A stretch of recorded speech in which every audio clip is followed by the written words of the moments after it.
ปิดฤดูกาลไปเป็นที่เรียบร้อยสำหรับวงหมอลำเสียงวีหกนกพงศกรชื่นมื่นไปตามๆกัน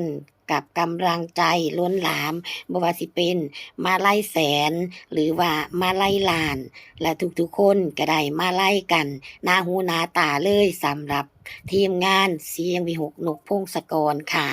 คลิปนี้แอดสิมาอัปเดตเว้าถึงหลายๆเรื่องราวกับพี่กับน้องค่ะบ่ว่าสิเป็นอลังการโชว์หรือว่าเสียงวีหกนะคะ เสียงวีหกล่าสุดนี้หลังจากจบปิดฤดูกาลแล้วเพิ่นก็สิมีงานพิเศษของเพิ่นอีกงานหนึ่งนะคะในมื้อวันที่18มิถุนายนนี้เป็นงานฉลองก็ว่าได้เนาะพี่น้องแล้วก็เป็นการประกวดนางฟ้าเสียงวีหกปีที่5ซึ่งฤดูกาลที่ผ่านมาเพิ่นก็ได้ทำการประกวดสร้างความม่วนซื่นสร้างสีสันกับทีมงานของเพิ่นเพื่อเป็นกำลังใจนั่นล่ะค่ะสำหรับปีนี้พิเศษแฮงค่ะมีคอนเสิร์ตอรดีแบรนด์และก็เนตรพรอำนาจเต็มวงมาแสดงให้ได้ม่วนได้ซื่นกันที่บ้านเสียงวีหกนะคะเป็นคอนเสิร์ตของแอนอรดีพี่น้องท่านใดที่ว่างก็ไปร่วมงานกับเพิ่นค่ะส่วนท่านใดที่บ่ได้เดินทางไปเข้ากลุ่มปิดนะคะเพราะว่าเพิ่นก็มีกลุ่มปิดคือเก่าเนาะทุกท่านที่เป็น FC แฟนคลับของเสียงวีหกก็คงสิรับทราบดีค่ะและปิดฤดูกาลของเพิ่นที่ผ่านมานี่เองนะคะเพิ่นก็ได้มีศิลปินประจำวงของเพิ่นมากมายเลยขึ้นเวทีของเพิ่นนะคะสำหรับสมาชิกในวงของเสียงวีหกหลายๆคนก็สงสัยของใจนะคะว่าปีนี้สิมีศิลปินลงจากวงหมอลำเสียงวีหกหรือบอทางบอดหนูเพิ่นก็ออกมาแจ้งแล้วนะคะว่าบ่มีศิลปินคนใดลงจากวงหมอลำเสียงวีหกแล้วเพิ่นก็บ่มีรับเพิ่มนะคะบ่มีลงแล้วก็บ่มีรับเพิ่มนั่นล่ะค่ะเพิ่นสิรับเพิ่มเฉพาะแดนเซอร์เท่านั้นนะคะเพื่อที่สิมาเสริมทัพของเพิ่นบ่ว่าสิเป็นอลังการโชว์หรือว่าเสียงวีหกประมาณนั้นค่ะส่วนศิลปินประจำวงอลังการโชว์ของเพิ่นตอนนี้รู้สึกว่าสิมีตั้งแต่ศิลปินคุณภาพเลยบ่ว่าสิได้รับการออดิชันมาหรือว่าศิลปินที่เพิ่นได้เชิญมาประจำวงของเพิ่นล้วนแล้วแต่เป็นที่รู้จักของ FC แฟนคลับมากหน้าหลายตานะคะและหนึ่งในนั้นก็คือน้องตายสุวนันท์นะคะพี่น้องคะก่อนหน้านี้ตายสุวนันท์ก็เป็นกระแสดราม่าอยู่พอสมควรนะคะเพราะว่าน้องได้ขึ้นกับวงศิลปินผู้ไทยอยู่แค่ฤดูกาลเดียวเท่านั้นนะคะแล้วก็ลงมาหลังจากที่ลงจากศิลปินผู้ไทยแล้วก็มีดราม่าต่างๆว่าสิลงไปอยู่ไสจั่งใดแบบใดแค่ฤดูกาลเดียวคือลงแล้ว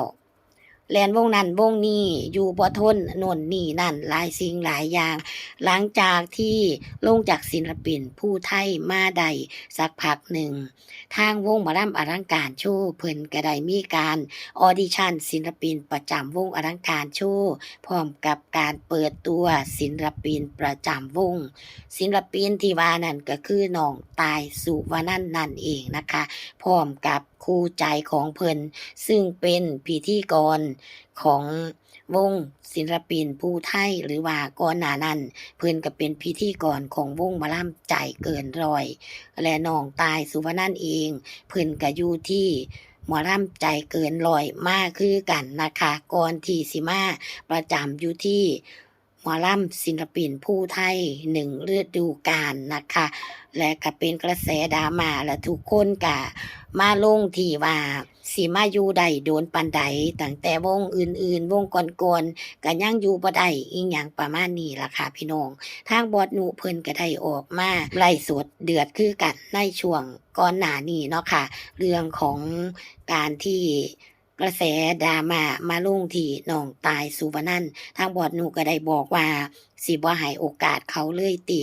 คนเฮาถ้าเขาสบายใจหม้องใดเขาอยู่ได้เขาก็อยู่อิหยังประมาณนี้ล่ะค่ะพี่น้อง อันนี้เฮาก็บ่ฮู้เนาะค่ะว่าจั่งใดแบบใดอาจสิเป็นที่ว่าเพิ่นอยู่แล้วบ่สบายใจเพิ่นก็อยากหาที่อยู่ใหม่อิหยังประมาณนี้หรือบ่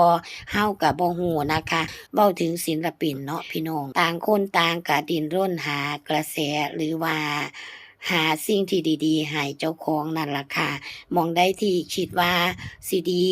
อยากดีไปกว่าเก่านั่นล่ะค่ะพี่น้อง ทางบอสหนูเพิ่นก็ออกมาฟาดฟันเดือดพอสมควรในตอนนั้นเนาะค่ะเนาะณตอนนี้ก็เงียบไปแล้ว เพราะว่า FC แฟนคลับส่วนมากแล้วก็สิเข้ามาแสดงความคิดเห็น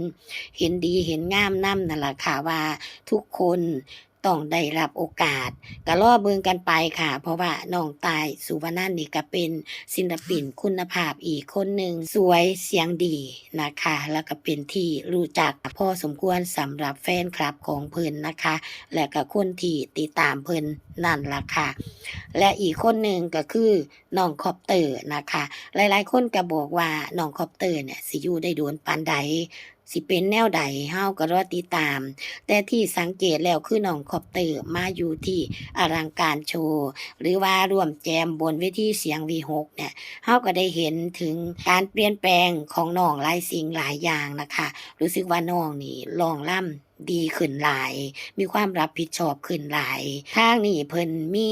คนดูแลหลายคนนั่นล่ะค่ะพี่น้องค่ะซอยกันดูแลเพราะว่าน้องก็บ่ธรรมดานะคะน้องก็มีความสามารถในหลายๆด้านน่ะทางทีมงานทางบอร์ดเพิ่นก็มอบหน้าที่ให้ทางพระเอกออสบุญชรินทร์เป็นคนดูแลและก็สอนน้องนะคะน้องก็มีพรสวรรค์ในตัวอยู่แล้ว ฝึกฝนฝึกซ้อมไปจักหน่อยณตอนนี้การร้องการล่ำนี่ว่าแม่นผู้ใหญ่พุ่นล่ะพี่น้องล่ำดีแรง พลังเสียงของน้องนี่โอ้โฮสุดยอดเลยนะคะสุดยอดอีหลีส่วนมากแล้วก็เป็นผู้จัดการใหญ่นะคะสิคอยดูแลและก็ทางพระเอกออสบุญชรินทร์นั่นล่ะค่ะพี่น้องค่ะคลิปนี้ก็มาอัปเดตข่าวๆกับพี่กับน้องกันแต่เพียงเท่านี้ค่ะขอบคุณทุกกำลังใจขอบคุณที่เข้ามารับชมรับฟังขอบคุณทุกคอมเมนต์ดีๆสวัสดีค่ะ